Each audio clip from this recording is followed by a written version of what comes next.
is on the over-reliance or referrals and also lack of clear differentiation. That's why we are here from Dyckman Street. We would like to introduce you to the Rich 365 Rich model on targeted growth engine built on three key pillars. First one is on the differentiation story, so we can set apart from the competitor. And the second one is on the multi-channel outreach to engage prospect. And the third one on the ICP, best segmentation and pricing to maximize conversion and also value. With the strategy, we aim to grow until 500%. 500% of within a year. So we're gonna tell you on how we are gonna reach that. But first of all, we would like to present about the gap analysis first. Yeah, so we will start the gap analysis by analyzing the web and social media traffic and engagement analysis. So if you can see over here, we found that Tetherview and Digital Banker 360 basically have an overall weak digital presence across web and social, with two separate brands basically diluting the efforts and causing inefficiency. As you can see here, all site and social media are underperforming. And you can see over here as well, there is no sign of effect or from the paid channel as well. So if there is a paid advertisement happening, it's basically inefficient. And then second, from the customer journey mapping, we found several pain points across the awareness, consideration, decision, retention, and advocacy. This point is basically going to become the anchor of our strategy going forward. For example, we are going to use a fear-mongering campaign and tactic in order to capitalize on the fact that there is a fear of phishing and data loss in the awareness stage. And that will be explained to you further in the next few slides. But moving on. So to validate what we were seeing, we also took on field interviews where different themes came up. So we got the chance to interview 2 potential buyers and 1 industry consultant, and then we benchmarked their responses with the MSP Association of America interviews, which is a wealth of interviews of leading MSPs. So to dive deeper into what we heard in the field interviews, once we essentially explained what Digital Banker 365 and Tetherview were, the first comment was there are many Tetherviews out there. So then we flipped the question and asked, what's the clearest value that Digital Banker 365 should highlight against big name virtual desktop platforms and providers? And so we heard 2 key insights that we want to highlight today, one being from potential buyers and potential customers, where they suggested delivering true personalization through white glove service and dedicated relationship managers. And then from industry consultants, we heard the Digital Banker 365 and Tetherview should focus on building their services arm as it works well as a low margin and high volume play. Yeah, some of the key highlights from the SWOT analysis is the fact that Digital Banker 365 has a strong retention as their strength. Meanwhile, they also have a low differentiation as a weakness, and at the same time, they actually could capture the opportunity from the fact that 81% of the organization actually rely on third-party vendors for cybersecurity, but they also have to mitigate the threat of the fact that AI makes cyber attacks currently faster, more aggressive, and more successful. Okay, so after doing the SWOT analysis for Digital Banker 365, we also try to have some comparison with the industry players. First is the Citrix, which is a long-standing leader with like a strong compliant credential and also fast partner network.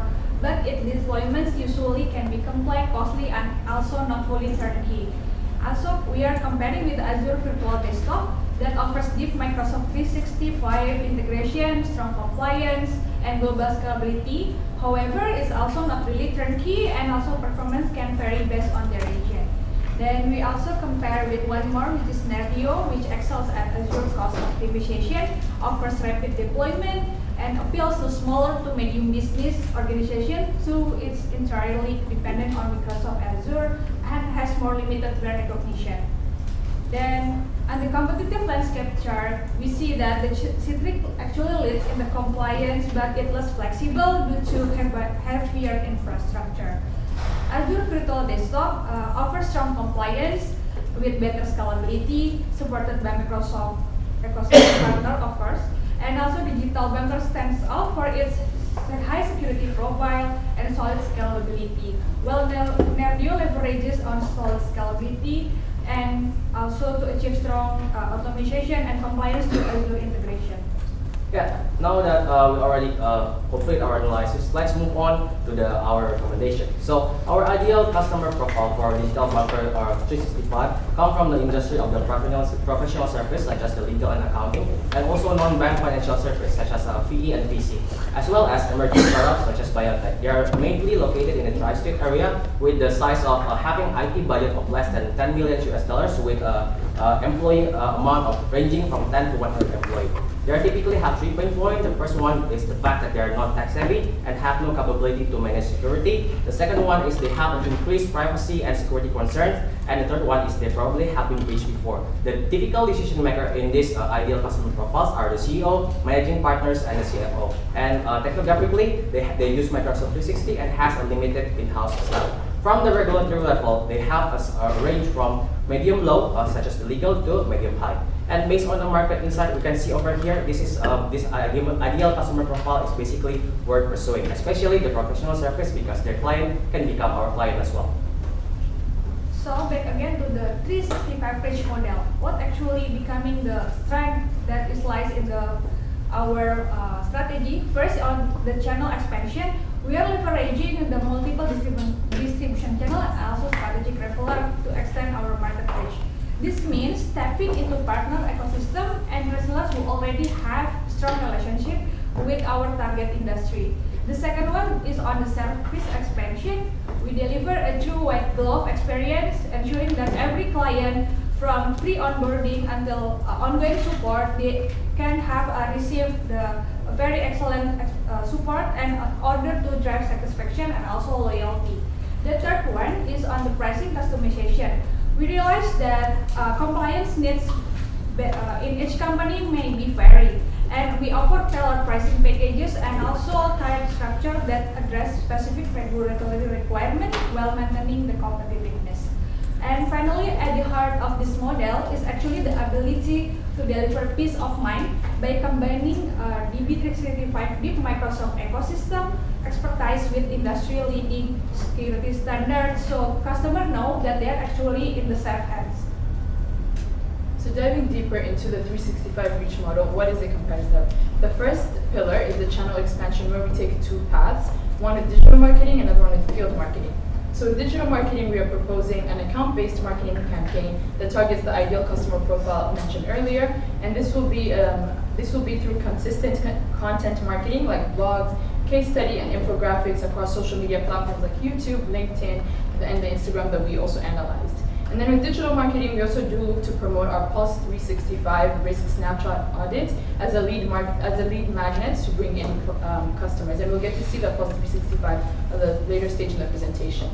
Then for the field marketing, we are proposing engaging leads through telemarketing and delivering a white glove onboarding experience that is automated. Secondly, we look to leverage in-service and external referral network with incentives. And then lastly, but most importantly, attending roadshows and conferences to establish a targeted industry presence, and then in the future, generate warm leads. Jumping into the service expansion pillar, we also do envision a flywheel for this, with the first step being the lead capture and the follow-up with automated outreach from the risk snapshot audit. The second step will be the nurturing and converting those leads from the audits to segmented streams with industry-specific offers and tiered pricing. Say you are in the healthcare industry or the startup industry and finance, we will then provide you with a tiered pricing that is customized to the compliance that these industries do require.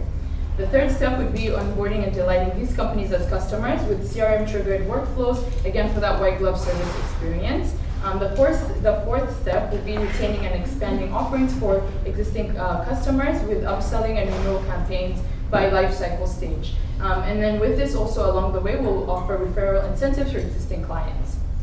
Yeah, this is lastly, this is the marketing campaign tactic that we've been saying to you before. We have two marketing campaign tactics. The first one is a fear-mongering hook marketing tactic, which you can see over there, and the second one is the targeted need call-out marketing tactic.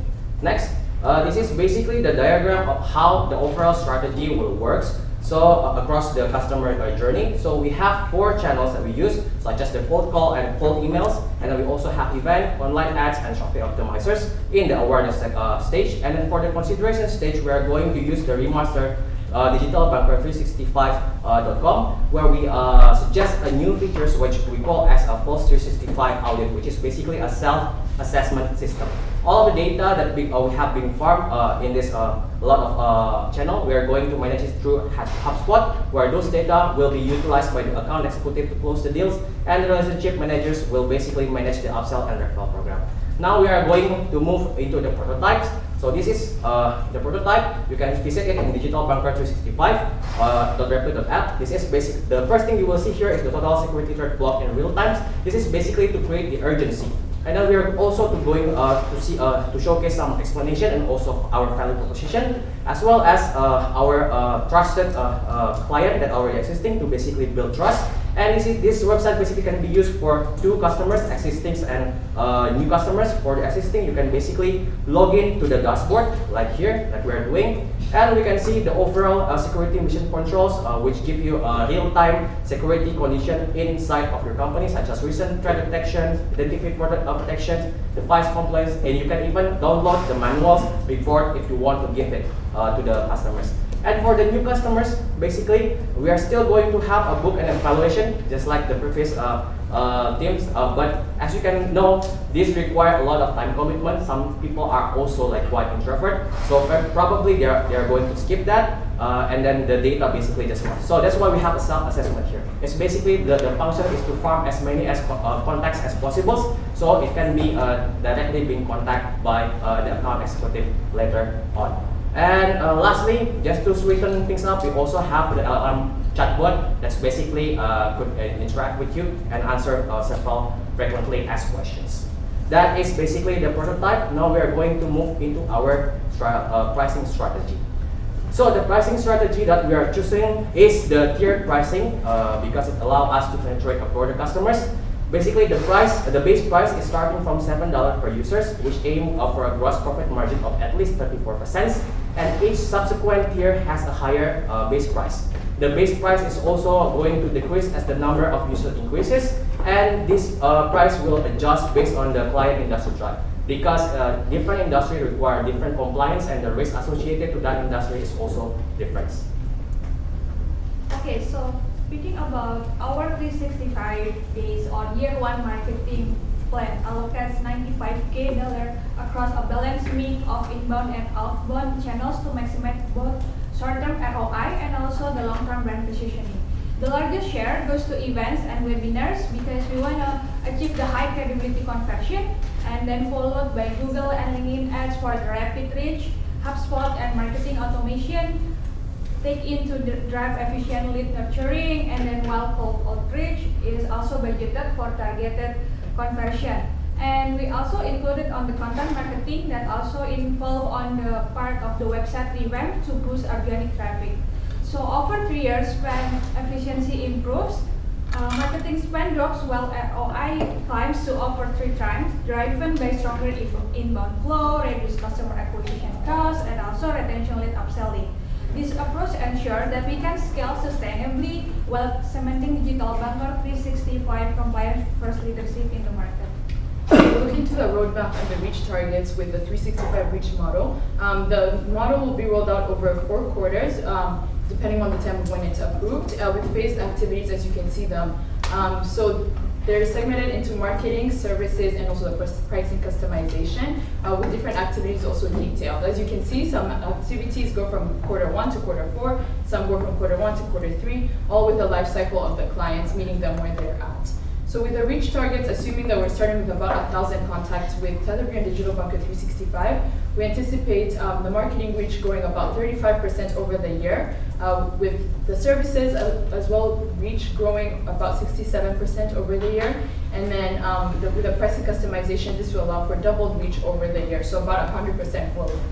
So overall, we anticipate the reach across marketing, services, and the revenue initiatives to grow about 26 companies in 1 year, which when you look at the current clientele of Digital Banker 365, this is over the 500% mark.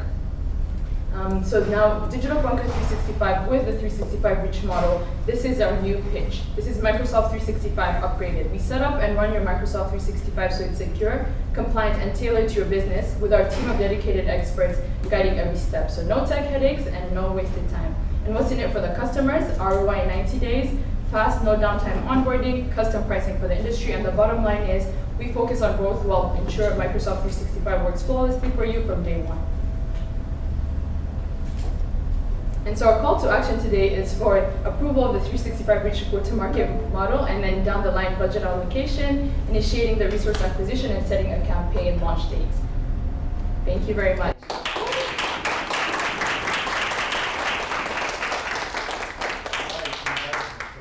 Let's open up for questions. The judges? I like fear mongering. It's good method. What conferences do you think would yield the best ROI? What type of events and conferences would yield the best ROI? So we have several ideas about the events, right? Because we are targeting professionals and also the finance as well. We are thinking about two. One, a general cybersecurity conference, which probably people who are interested in cybersecurity will come to that space. And second one is basically any conference specific to that related industry. For example, like here, Global Legal Compacts, and also like the accounting and bookkeeping networking event, where you can basically actually directly get the exact customers over there. Yeah. And adding on to that also, given the business demographic of the New Jersey and tri-state area, we do know there's a lot of startups, especially in biotech. So also leveraging events in that space would be very good as an entry point. Yeah. Was the cost of the new digital marketing specialist considered an overall ask of $94,000? No, No. because it will exactly because the digital marketing specialist or probably higher, it definitely there will be country cost or the company, the headcount, right? So we focusing only on the marketing specifically, the activities. Yeah. I have a question. Can you walk me through a scenario where you would meet your customer where they're at? So if I'm your target audience, how would I know about digital marketing 365? How would you capture my attention and hold it? Yes, so jumping to the channel expansion,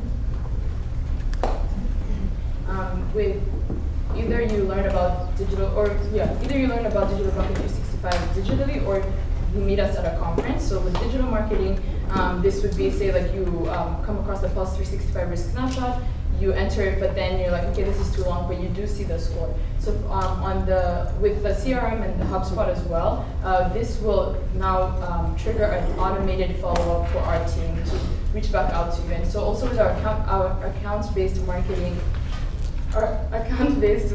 campaigns, we also do plan to really focus on our ideal customer profile. So our LinkedIn posts are tailored to you. We can also look at the demographics of users on the social media pages to make sure that we're really getting in front of the ideal customer and delivering to you the content marketing that is relevant to you. Any other questions from the judges? Can you quickly summarize your go-to-market strategy? Okay, so basically it starts with the marketing campaigns that derive with the fear-mongering tactics and also targeted call-out tactics that will be driven from across 4 different channels, and then that will be funneled into digitalbanker365.com, and then it will be followed up by the account executive utilizing the HubSpot management system. It's very marketing dependent. Yeah. Do you have any plan Bs in case that channel proves to be not as fruitful? You're saying that we have already 4 different channels, which probably gonna have different kind of result. So based on that, I think yeah, if any one of those are proven quite good, we can double down on that one. But we can basically changing the investment criteria depending on which one is actually being more sought. I have a quick question. On one of the slides, we talked about CRM triggered workflows. Can you expand on that a little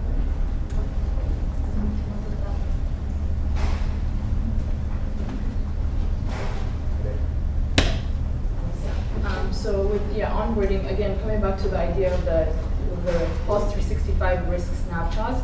So we plan to leverage the data that we receive from those audits to follow up with customers, and then from there, if they say they're interested, we have the initial conversation. So essentially taking out the people in the process that may slow down the onboarding of clients.